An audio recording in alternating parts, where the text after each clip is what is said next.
देखिए, जब हम न्यायालय में जाते हैं और एक आम आदमी को यह पता नहीं होता है कि वो किस प्रकार के न्यायालय में किस प्रकार के अनुतोष, जिसे हम रिलीफ भी बोलते हैं, उसके लिए जाए। क्योंकि बहुत से न्यायालय होते हैं और अनेक प्रकृति के न्यायालय होते हैं। जब हम दीवानी प्रकृति के वाद के लिए, यानी कहीं पर हमारा किसी सिविल राइट कहीं पर हमारा प्रभावित होता है, तो उसके लिए जब हम किसी न्यायालय की खोज करते हैं तो तब हमें दीवानी न्यायालय में जाते हैं। और जहाँ पर किसी अपराध का विचारण होता है, किसी ने कोई क्राइम कहीं पर कर दिया और पुलिस ने उसमें चार्जशीट लगा दी, या कहीं पर लोग व्यक्तिगत रूप से अपनी कंप्लेन किसी न्यायालय में करते हैं, तो इस प्रकार के जो मामले होते हैं वो फौजदारी के न्यायालय में सुने जाते हैं। और एक प्रकार के न्यायालय होते हैं, उनको राजस्व न्यायालय भी कहा जाता है। राजस्व न्यायालय जैसे जो हमारे तहसीलदार, एसडीएम, डीएम, कमिश्नर, राजस्व परिषद, इनका एक अलग चेन है, इनको राजस्व न्यायालय बोलते हैं। तो आम आदमी की समझ में यह नहीं आता है कि ये अलग अलग तरीके के न्यायालय क्यों बने होते हैं, इनकी सुनवाई इनमें किस प्रकार से होती है। तो ये जानना भी एक आम व्यक्ति के लिए आवश्यक है कि कितने प्रकार के न्यायालय होते हैं, उनके यहाँ किस प्रकृति के मामलों की सुनवाई होती है, और यदि कल को हमें किसी प्रकार की परेशानी हो जाए तो हम किस न्यायालय में अपने अनुतोष प्राप्त करने के लिए, यानी रिलीफ प्राप्त करने के लिए जाएं। तो सबसे पहले मैं बात करता हूँ राजस्व न्यायालय का किस प्रकार का ढांचा होता है। देखिए, जब हम कहीं कोई प्लॉट खरीदते हैं, ज़मीन खरीदते हैं, कोई भूखंड या कृषि ज़मीन खरीदते हैं, तो उसको अपने नाम में चढ़वाने के लिए, जिसे आम भाषा में दाखा बोलते हैं, दाखिल खारिज उर्दू का शब्द है, हिंदी में उसे नामांतरण बोलते हैं, अंग्रेजी में म्यूटेशन बोलते हैं। तो इस प्रकार की कार्रवाई यदि हमें करनी है तो इस प्रकार की कार्रवाई या तो तहसीलदार के यहाँ, या तहसीलदार द्वारा जो नामित किए जाते नायब तहसीलदार हैं, उनके यहाँ इस प्रकार के मामलों की सुनवाई होती है। और कभी कभी ऐसा होता है कि जिन राजस्व अभिलेखों में हमारा नाम कहीं गलत चढ़ जाता है या उसका खेत नंबर गलत चढ़ जाता है, तो इस प्रकार की जो छोटी मोटी क्लरिकल मिस्टेक होती है उसको ठीक करवाना है। तो इस प्रकार के जो मामले होते हैं, उन मामलों के लिए हम तहसीलदार या नायब तहसीलदार के पास जाते हैं। अपनी जो संबंधित तहसील है वहाँ पर हम इनके पास जाते हैं और इस प्रकार के प्रार्थना पत्र देते हैं। या कभी किसी के माता पिता की मृत्यु हो जाए, उनके नाम पे कृषि भूमि हो, उस कृषि भूमि को अपने नाम पे चढ़वाना हो, चढ़वाने से छूट गया हो, तो इस प्रकार के मामले भी ये राजस्व न्यायालय में इस स्तर के जो अधिकारी हैं, इस प्रकार के जो न्यायिक अधिकारी हैं, उनके द्वारा सुना जाता है। फिर एसडीएम, जिन्हें हम असिस्टेंट कलेक्टर भी बोलते हैं, उनके यहाँ भी जो है कुछ प्रकार के मामलों की सुनवाई होती है। और कभी कभी आपने देखा होगा कि कभी कभी हथकड़ी लगा करके भी लोगों को वहाँ पर लेके जाते हैं, और कभी कभी जो दीवानी न्यायालय होता है वहाँ भी लेकर के जाते हैं। तो जब हथकड़ी लेकर के आप इनके यहाँ किसी व्यक्ति को जाते हैं देखने के लिए, तो ये फौजदारी जो वाद होते हैं कुछ सीमित प्रकृति के, उनमें सुनवाई करते हैं।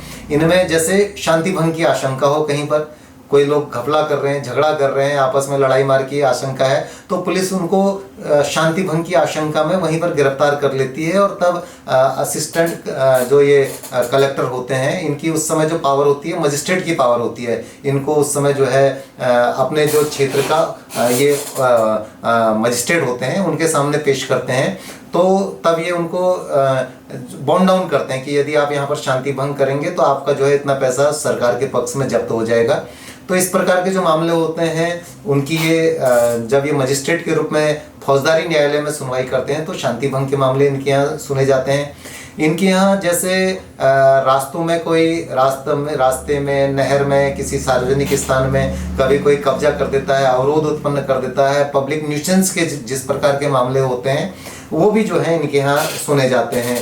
और कहीं पर किसी संपत्ति को लेकर के लोगों के बीच में शांति भंग होने की आशंका है, जैसे मान लिया कोई प्लॉट है, उसको लेकर के मेरे और मेरे पड़ोसी के मध्य, मेरे या किसी अन्य व्यक्ति के मध्य झगड़ा होने की आशंका है कि इस प्लॉट को लेकर के हम दोनों लड़ सकते हैं, झगड़ सकते हैं, तो पुलिस जो है ऐसी अवस्था में चालान कर देती है। तो इस प्रकार के मामले भी जो है इनके यहाँ सुने जाते हैं। और यदि किसी संपत्ति को लेकर के झगड़ा होने की आशंका है, तो ये जो मजिस्ट्रेट की पावर का इस्तेमाल करते हुए ये उस संपत्ति को कुर्क कर देते हैं और पक्षकारों को आदेश दे देते हैं कि आप जाइए सिविल कोर्ट से, जिसका भी अधिकार है अपने अधिकार को वहां से सिविल कोर्ट से लेकर के आइए, तब मैं इसको आपके पक्ष में छोड़ूंगा। तो इस प्रकार के मामले इनके यहाँ सुने जाते हैं। और राजस्व के मामले भी ये सुनते हैं। राजस्व के मामलों में जैसे जो कृषि की भूमि होती है उसके बंटवारे के जो मुकदमे होते हैं, उस प्रकार के मामले इनके यहाँ चलते हैं। कृषि भूमि में किसी ने कब्जा कर दिया, उसकी बेदखली के मुकदमे इनके यहाँ चलते हैं। इसके अलावा जैसे किसी का किसी कृषि भूमि पे बहुत लंबे समय से प्रतिकूल कब्जा, एडवर्स पोजीशन जिसे हम कहते हैं, वो है और वह उस जमीन को अपने नाम पे चढ़वाना चाहता है, तो उस प्रकार के मामले इनके यहाँ सुने जाते हैं। तो इस प्रकार अलग अलग प्रकार के कुछ मामले होते हैं जो इनके यहाँ सुने जाते हैं। इसके अलावा जिला मजिस्ट्रेट, कलेक्टर जो होते हैं, उनके यहाँ भी कुछ मामले उनके यहाँ सुने जाते हैं। जैसे उनके यहाँ एक आजकल जो मुख्यतः मामले चलते हैं वो सरफेसी एक्ट के मामले चलते हैं, जिसमें क्या होता है कि आदमी अपनी संपत्ति को गिरवी रखकर लोन ले लेता है और बैंक का लोन नहीं चुका पाता है। तो ऐसी परिस्थिति में जो बैंक है वो कलेक्टर, मतलब जो डीएम साहब की जो न्यायालय है वहाँ कलेक्टर के रूप में काम करते हैं, उनके न्यायालय में प्रार्थना पत्र देता है कि भाई ये हमारा लोन नहीं दे रहा है, इसकी ज़मीन को जो है आप कुड़क कर दीजिए, नीलाम कर दीजिए, कब्जे में ले लीजिए, इसकी नीलामी करके हमारा लोन चुका दीजिए। तो इस प्रकार के मामलों की सुनवाई ये कलेक्टर साहब के यहाँ होती है। टैक्स वैक्स के जैसे मामले होते हैं, मनोरंजन कर नहीं दिया, जैसे पहले केबल वाले होते हैं ये टैक्स नहीं देते हैं, इस प्रकार के मामले, या आर्म्स एक्ट के कुछ सीमित प्रकृति के मामले होते हैं, जैसे किसी को बंदूक का लाइसेंस दिया है वो निरस्त कर दिया, गन का लाइसेंस दिया है, रिवॉल्वर का लाइसेंस, पिस्टल का लाइसेंस है, वो यदि आदमी उसका दुरुपयोग करता है उस लाइसेंस का, उस हथियार का, तो ये इस प्रकार के जो निरस्तीकरण के मामले हैं ये वहाँ पर सुने जाते हैं। कुछ और भी मामले होते हैं जिनका इनको क्षेत्राधिकार होता है, तो इस प्रकार के मामले जो हैं कलेक्टर साहब के यहाँ होते हैं। फिर कुछ मामलों की अपील जो है वो आयुक्त और अपर आयुक्त के यहाँ होती है, जो इनसे संबंधित जो मामले होते हैं, राजस्व के मामले वहाँ होती है, फिर राजस्व परिषद में होती है, और फिर उनकी भी जो अपील वगैरह है वो हाई कोर्ट में होती है। तो एक सिस्टम ये है राजस्व न्यायालय का, और एक सिस्टम है दीवानी न्यायालय। दीवानी न्यायालय जहाँ पर हम अपने सिविल राइट के लिए जाते हैं।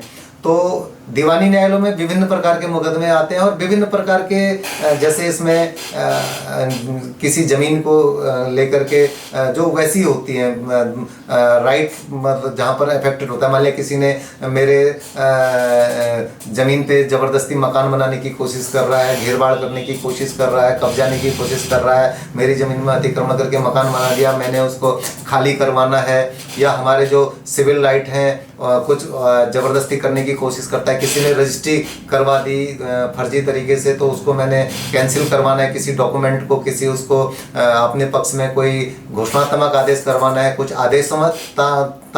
आदेशात्मक कोई आदेश करवाना है। तो इस प्रकार के जो मामले होते हैं जहाँ पर मतलब मेरा सिविल राइट जहाँ पर रहता है, तो वहाँ पर जो है हम दीवानी न्यायालय में जाते हैं।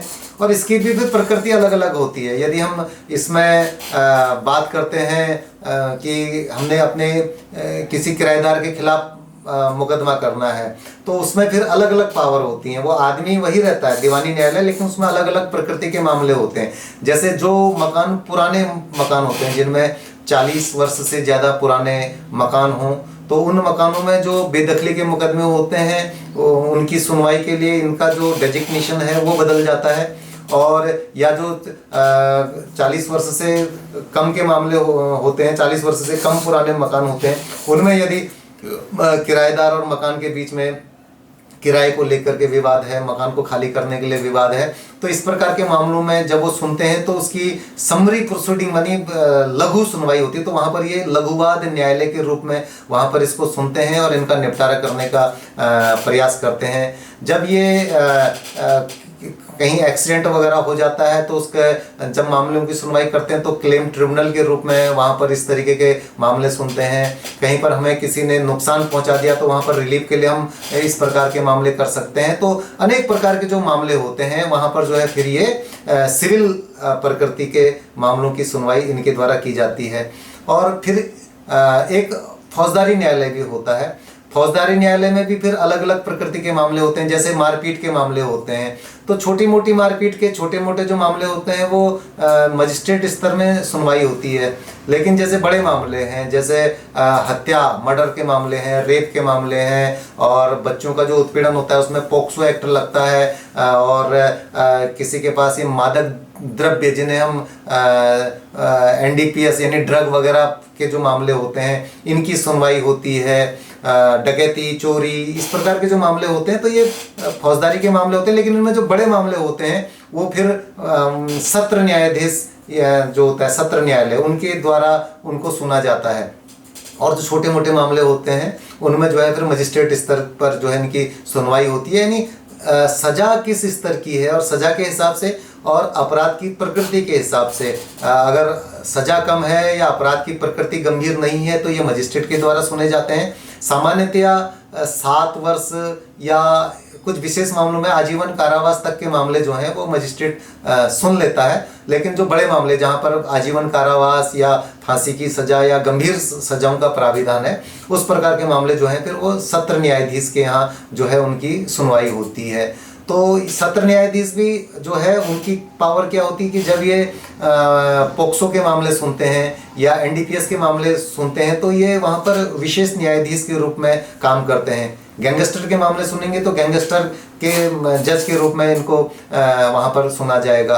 तो इस प्रकार से जो है इनकी पावर भी अलग अलग होती है और एक ही व्यक्ति अलग अलग पावर को धारण कर सकता है, उसका उस प्रकार से नोटिफिकेशन होता है। तो ये जो है यहाँ पर फौजदारी के मामले इनके द्वारा सुने जाते हैं। और एक होता है परिवार न्यायालय। परिवार न्यायालय में जो मामले होते हैं वो मिक्स प्रकृति के होते हैं। उसमें फौजदारी के मामले जैसे मेंटेनेंस का जो मामला है, भरण पोषण का, तो उसको जो है फौजदारी का मामला माना जाता है क्योंकि इसका जो प्राविधान है वो पुरानी जो दंड प्रक्रिया संहिता या वर्तमान में इसको भारतीय न्याय समान वो संहिता उसमें दिया गया है। तो इस प्रकार के जो मामले हैं BNSS, तो उसमें जो है इसका प्राविधान दिया गया है और ये इसको जो है फौजदारी का मामला माना गया है। तो परिवार न्यायालय की एक अलग श्रेणी है। तो ये दीवानी प्रकृति के और फौजदारी प्रकृति के, फौजदारी प्रकृति में मेंटेनेंस के मामले यानी भरण पोषण के मामले इनके द्वारा सुने जाते हैं। बाकी जैसे पति पत्नी के मध्य में जो विवाद होता है तो उन विवादों में अलग अलग प्रकृति के विवाद होते हैं। उनके बीच में यदि किसी पक्षकार को तलाक लेना है, बच्चे की गार्जियनशिप को लेकर के विवाद होता है, संपत्ति को लेकर के, स्त्रीधन को लेकर के विवाद होता है और अनेक प्रकार के अन्य प्रकार के जो मामले होते हैं जो पारिवारिक न्यायालय, जो पारिवारिक प्रकृति के यानी परिवार के मध्य के मामले होते हैं वो यहाँ पर सुने जाते हैं। किसी बच्चे की जो गार्जियनशिप लेनी है कहीं पर तो वो भी जो है परिवार न्यायालय में इस प्रकार के मामलों की सुनवाई होती है। तो इस प्रकार से जो है अलग अलग प्रकार के न्यायालय बने हुए हैं और जिसकी जिस प्रकार की परेशानी होती है तो उसको जिस न्यायालय से अनुतोष चाहिए उस न्यायालय में फिर उसके सुनवाई होती है। इसको कानून की भाषा में हिंदी में क्षेत्राधिकार और अंग्रेजी में ज्यूरिडिक्शन बोलते हैं। यानी जिसके क्षेत्राधिकार में किस प्रकार की सुनवाई होती है उस न्यायालय में उस प्रकार के मुकदमे को भेजा जाता है, वहां पर उसकी सुनवाई होती है। यानी क्षेत्राधिकार के हिसाब से, ज्यूरिडिक्शन के हिसाब से न्यायालय अपना कार्य करते हैं और एक न्यायालय दूसरे न्यायालय की सीमा का अतिक्रमण नहीं करता है। जिस मामले का क्षेत्राधिकार जिस न्यायालय को होता है वो न्यायालय उसकी सुनवाई करता है। और फिर इनकी सुनवाई एक प्राविधान होता है कि आप जो है जैसे छोटे न्यायालय में कोई सुनवाई भी नहीं, न्यायालय तो सब बराबर होते हैं लेकिन फिर भी ये होता है कि किसी न्यायालय में सुनवाई नहीं हुई तो फिर उनके जो आदेश हैं उनके खिलाफ आप अपील कर सकते हैं, फिर उनकी भी दूसरी अपील भी कर सकते हैं। और जो उच्च न्यायालय होते हैं वहाँ पर आप जो है जो यहाँ पर जिले स्तर की जो न्यायालय होते हैं यहाँ पर यदि आपको किसी प्रकार से आप अनुतोष लेने गए, आपको अनुतोष नहीं मिल रहा है या आपको लगता है कि जो निर्णय है वो मेरे पक्ष में नहीं है तो आप उनकी अपील वगैरह जो है वो उच्च न्यायालय के स्तर पे कर सकते हैं। और कुछ मामलों में संविधान में जो उच्च न्यायालय हैं उनको डायरेक्ट सुनवाई का अधिकार मिला है तो कुछ मामलों को वो रिट के रूप में सुन लेते हैं। यानी उनको लगता है कि यहाँ पर किसी व्यक्ति के संवैधानिक अधिकारों का हनन हुआ है तो वो उनको विशेष अधिकार होता है, तो उन विशेष अधिकारों को जो है वो विशेष अधिकार का प्रयोग करते हुए जो है उच्च न्यायालय या उच्चतम न्यायालय उनकी सुनवाई करता है।